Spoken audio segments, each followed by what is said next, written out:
Hi guys, welcome to Worth Living. My name is Mercy.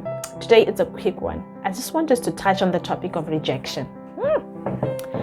You know, many times we get rejected trying to apply for jobs, we get rejected trying to fit in, we get rejected trying to make friends, we get rejected trying to get partners, we get rejected by our family members, we get rejected by whoever, in the world. But I've realized that a lot of us as human beings, we take a toll. It's so heavy when you get rejected in the community or in all the areas that I've just stated. But if there is one thing that I've learned about rejection, is that it has communicated to me more than what I thought. I used to think that when I'm being rejected, that means there's something wrong with me. That means I'm not doing something okay, or that means I need to work on something, And it's the same thing that appears to people out there that usually would feel like because you're being rejected and there's something wrong with you. And it's something that has really led to a lot of misalignment in people's lives today. Take, for example, a lady who has been rejected by a guy and tries to force things, and they force things, and at the end of the day the guy's not going to marry them, and then they end up being lonely and raising the children alone. And if there's one thing that I've learned about rejection, is that when you try to force your path into people's path that are not designed by God for you to meet, it's going to lead to a very, very bad consequence. And it's something that I have really accepted and appreciated. When I try and knock on a door and I see that I'm being rejected, here's what rejection has taught me.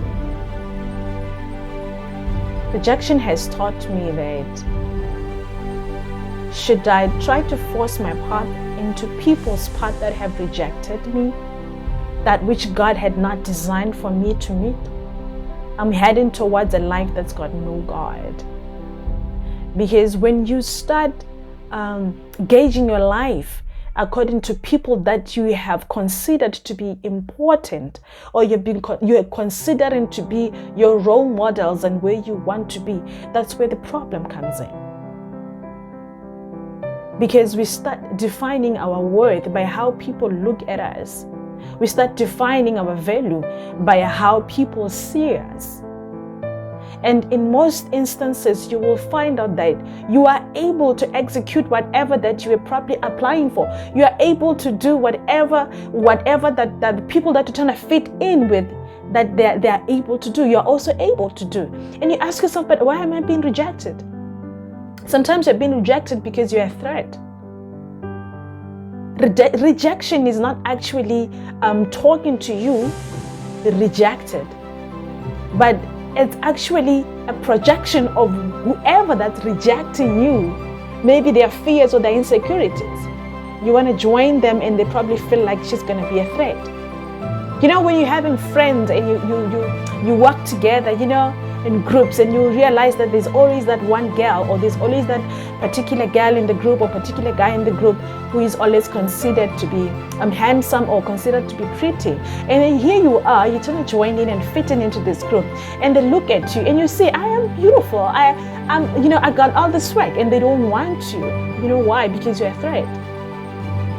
So once we start realizing that rejection is not actually saying we are not worth it, but it's actually people's projections, people's feelings and insecurities and fears concerning you, then we can start realizing that it's not worth it to force yourself into that particular path.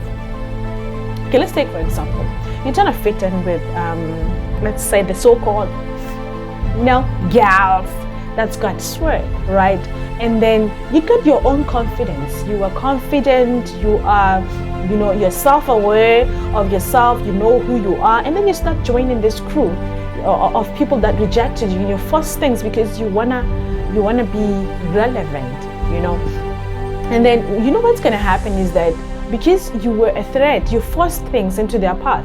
You are a threat, right? They can see the light, they can see the confidence, they can see who you are. And then you force yourself into the path that people do not want you. Let me tell you what's going to happen. They're going to dim your light. They're going to dim your light. Okay, the whole time they're just gonna try and talk you down. Whatever that you do, they're gonna be trying to talk you down until you're gonna feel worthless, until you feel worthless, because that's the aim. The aim is to ensure that you don't surpass them. The aim is to ensure that you become nobody because you're a threat. Take, for example, you apply for a job and you see that this job you qualify for, right? And then you get rejected. Let me tell you, it's not like you didn't qualify for. It's just a projection of whoever that's rejecting you. Probably they don't want you because they have already identified another person that they're gonna, put into the position. But then when you leave that place, you're gonna look at yourself and you feel like you're not worth it. What is it that I'm not doing okay? And yet rejection has got nothing to do with you, but it's got everything to do with whoever that's rejecting you. And many times we look at our lives and we look at ourselves and we feel like, I'm not worth it. I can't stand in front of people. I can't do this and I can't do this. But what's important is that when you're looking for friendship, for example, you need to surround yourself with people that are able to take out the best out of you. But when you force things into relationships and into friendships that you regard as important and as relationships that got swag, what's going to happen is that the light that you have is going to be dimmed. So I have learned that it's not worth it to force your path into people's path that God has not designed you to walk. You are heading for a disaster. So sometimes it's best that we embrace rejection as it is, because we cannot allow people to define who we are. And we just have to accept it as, okay, they had set out their criteria for choosing whoever they want to choose. And I did not make it to the criteria that they had set before for people that they want. But that does not mean that I am not worth it. That does not mean that I have nothing or I am not capable of doing whatever that they might have put before me. That simply means it's okay. I am still worth it. I am still of value. God did not want me to meet my path with their path because it's going to lead to disaster. If they take you in, I don't think you're going to be able to operate the way you used to operate. We have a lot of people that are working in organizations that looked as if it was all beautiful. Once they were inside, they're no longer themselves.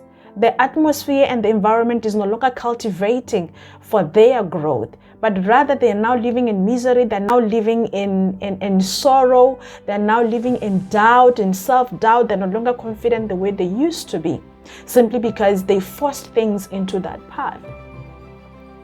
So it's important to understand and to embrace that sometimes rejection is for our good.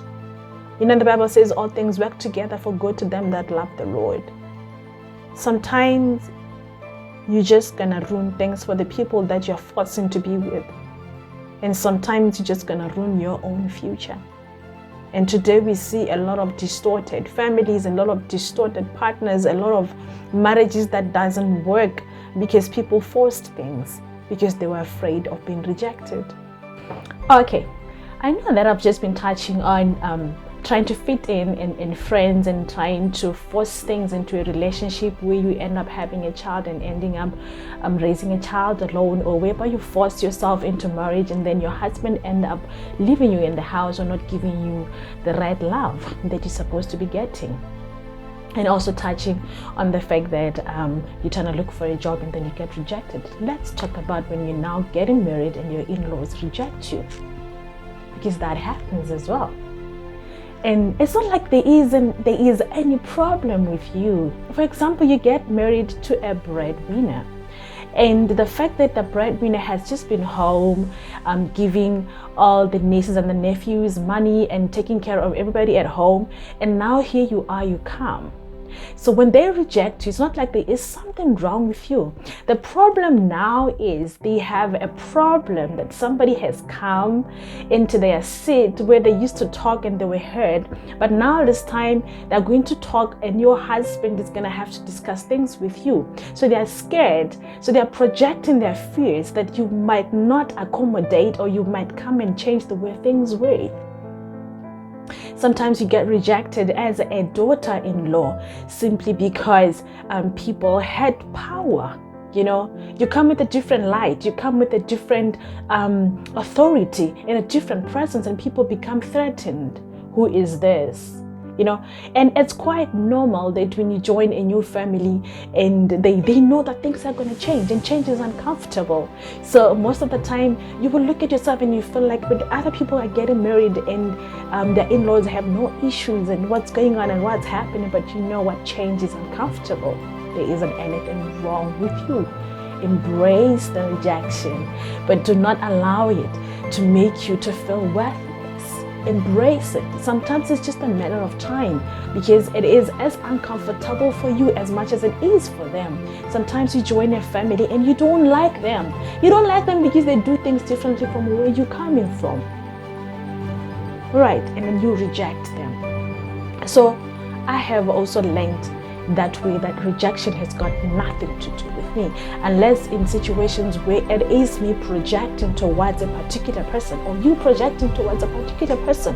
But in instances where I know a lot of married people and a lot of people that are in relationships are having a lot of issues with the sister-in-laws and the mother-in-laws, they are feeling rejected simply because the mother-in-laws or the auntie-in-laws, the cousin-in-laws, they're just projecting their fears and their insecurities because somebody has just come into the family, and somebody that their child is going to give ear to more than they used to.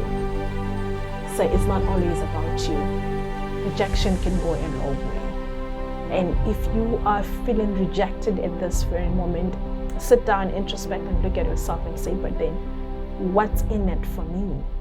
What exactly is there that's to define me of being less important and less worth? Because you are worth it. You are worth it. You are of value. You are of worth.